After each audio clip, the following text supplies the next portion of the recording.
அனைவருக்கும் வணக்கம். ராதே கிருஷ்ணா. 2026 ஆண்டிற்கான ராசி பலன்கள் தான் இன்னைக்கு நம்ம பார்க்கவிருக்கிறோம். ஒரு ராசிக்கா மேஷம் முதல் மீனம் வரை 2026 என்ன நன்மைகளை வைத்திருக்கு, என்ன விஷயங்களை நம்ம காஷனா இருக்கணும், என்ன விஷயங்கள் நமக்கு நிறைய நல்லது நடக்க போகுது அப்படிங்கிறது வரிசையாக பார்க்க வைக்கிறோம். முதலாவதாக மேஷ ராசி. ராசிகள்ல முதல் ராசி செவ்வாயினுடைய ராசி. இப்பொழுது இவங்களுக்கு 7 சனியில பாத சனி நடந்துட்டு இருக்கு. 12ஆம் இடத்தில் சனி.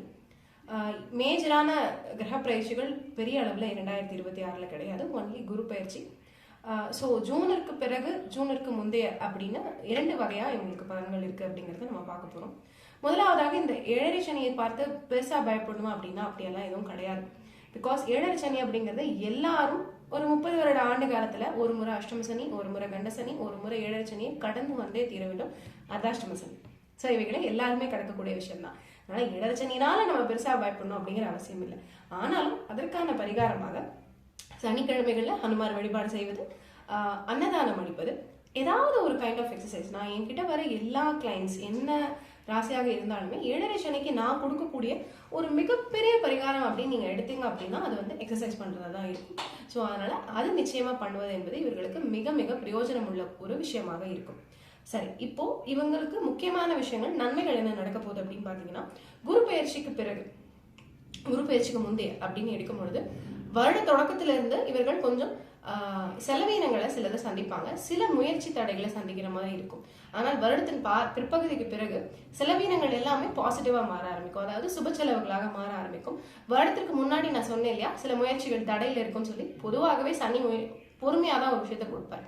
குருவுமே இப்ப அதிசார பயிற்சி வந்து திருப்பி வந்து வக்கரமாகி திருப்பி பயிற்சி ஆகி வர்ற வரைக்கும் இவங்களுடைய முயற்சிகள்ல சிறு சிறு தடை தாமதங்கள் இருக்கும். என்னென்ன முயற்சிகள் தடை தாமதங்கள் இருக்கும்? இவங்க பதவி தேடிட்டு இருப்பாங்க, வீடு தேடிட்டு இருப்பாங்க, வண்டி வாகனம் வாங்க முயற்சி பண்ணிட்டு இருப்பாங்க.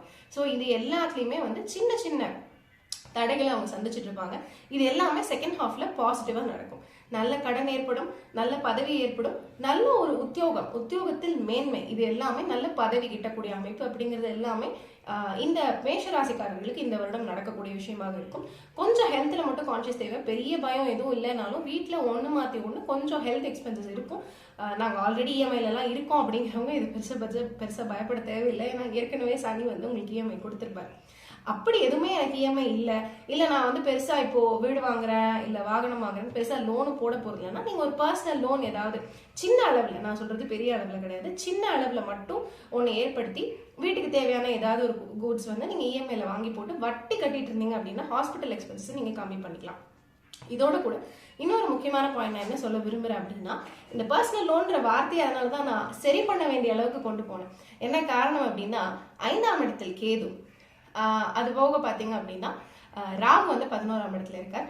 ராகு தான் உங்களை வந்து பதவி வேணும், வீடு வேணும், இன்னும் முக்கியமான விஷயங்களை நான் செய்ய விரும்புறேன் அப்படின்னு உங்களை முன்னோக்கி சென்று பாசிட்டிவான விஷயங்களை செய்ய வைக்க போறார். ஆனாலும் லாபஸ்தானத்தில் இருக்கக்கூடிய ராகுவும் 5ல இருக்கக்கூடிய கேதுவும் உங்க மைண்ட் வந்து கொஞ்சம் மாத்தி விட்டுருவாங்க. இவ்வளவு நாள் நான் ட்ரேடிங் போனதில்லை, இவ்வளவு நாள் நான் ஷேர் மார்க்கெட் போனதில்லை, இவ்வளவு நாள் நான் எம்எல்எம் போனதில்லை, நீங்க இனிமே போவீங்க. பர்டிகுலரா ராகு தசை நடப்புல இருக்கவங்களுக்கு, ராகு புக்தி நடப்புல இருக்கவங்களுக்கு, ராகுவோட ஏதாவது ஒரு கிரகம் இருக்கு. ஃபார் எக்ஸாம்பிள், இப்போ நீங்க 1987 எடுத்துக்கோங்க, நீங்க பாண்ட்னு வச்சுக்கோங்களேன். நீங்க வந்து ஒரு பரணி நட்சத்திரத்துல பிறந்திருக்கீங்க.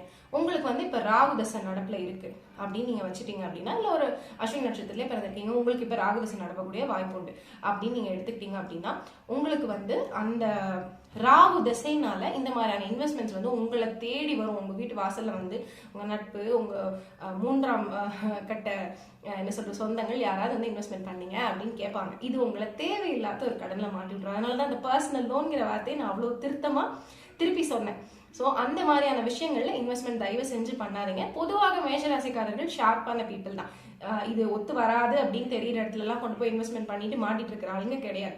பட் இப்ப 5ல கேது இருக்கனால மைண்ட் கொஞ்சம் சஞ்சலமா இருக்கும், மனசு கொஞ்சம் அலைப்பாகும். ராகுவும் சேர்ந்து வேலை பார்க்கறாரு. உங்களுக்கு பர்டிகுலரா ராகு திசை நடப்புல இருக்கு அப்படின்னா அவங்க கொண்டு போய் இந்த மாதிரி இன்வெஸ்ட்மெண்ட் பண்ண வச்சு தேவையில்லாத கடன்ல மாட்டி விடக்கூடிய தசாபுக்திகள் ஹெல்ப்ஃபுல்லா இல்லைங்கிற பட்சத்துல இந்த மாதிரியாக நடக்கக்கூடிய வாய்ப்புகள் உண்டு. ஸோ அதனால நீங்க வந்து இந்த ஒரு விஷயம் மட்டும் காஷனா வந்து பார்க்க வேண்டியிருக்கும். வாக்கு கொடுக்கும் பொழுது, யாருக்கு வாக்கு கொடுத்தீங்கன்னாலும் சரி, ஒரு ஆஃபீஸ்ல ஒரு ஒர்க்கே இருக்கு, ஒரு டாஸ்கே இருக்கு, நீங்க ஃபினிஷ் பண்ணணும், இல்ல வீட்டுல கணவனோ மனைவியோ இந்த ஒரு விஷயம் பண்ணணும்னு சொல்றாங்க அப்படின்னா, வாக்கு கொடுக்கும் பொழுது நான் முயற்சி செய்யறேன், என்னால் ஆன வரைக்கும் நான் பாக்குறேன், இப்படிதான் நீங்க சொல்லணும், டியூவலா தான் சொல்லணும், நான் முடிச்சு காமிக்கிறேன் அப்படின்னு நீங்க ஒண்ணு சொன்னீங்கன்னா சனி வச்சு செய்வாரு. அந்த இடத்துல நீங்க செய்யறதுக்குள்ள போதும் ஆடும். பொதுவாகவே சனி எந்த வீட்டை பாக்குறாரோ அங்கிருந்து சில சிக்கல்களை கொடுக்கக்கூடிய அமைப்பு அப்படிங்கறது சனி செய்வார். ஸோ சனி இப்போ உங்களுக்கு எங்கெல்லாம் பாக்குறாரு? 6ஆம் இடத்தை பாக்குறாரு. 6ஆம் இடத்தை சனி பார்க்கறதுனால நமக்கு பெரிய பாதிப்பெல்லாம் ஒன்றும் கிடையாது. கொஞ்சம் ஹெல்த் எக்ஸ்பென்சஸ், கடன் கொஞ்சம் வரலாம், பட் அப்ப கூட சுப கடன்களாக மாறிடும். Because of the other grahas helpfulness. And உங்களுக்கு 6ஆம் இடத்துல எதிரி தொலைவான். அதனாலதான் நீங்க காம்படிட்டிவ் எக்ஸாம்ஸ் எழுதினாலும் பதவி எதிர்பார்த்துட்டு இருந்தாலும் அதெல்லாம் நடக்கும் அப்படிங்கறது சொன்னேன். ஸோ 6ஆம் இடத்தை பார்க்கறதுனால நமக்கு எந்த பிரச்சனையும் இல்லை. சனியினுடைய 7ஆம் பார்வை, சனியினுடைய 3ஆம் பார்வை உங்களோட 2ஆம் இடத்துக்கு விழுகுது. சனியினுடைய 10ஆம் பார்வை உங்களுடைய 9ஆம் இடத்துக்கு விழுகுது. ஸோ இது என்ன ஆகும்? லக்கு கொஞ்சம் குறைக்கும்.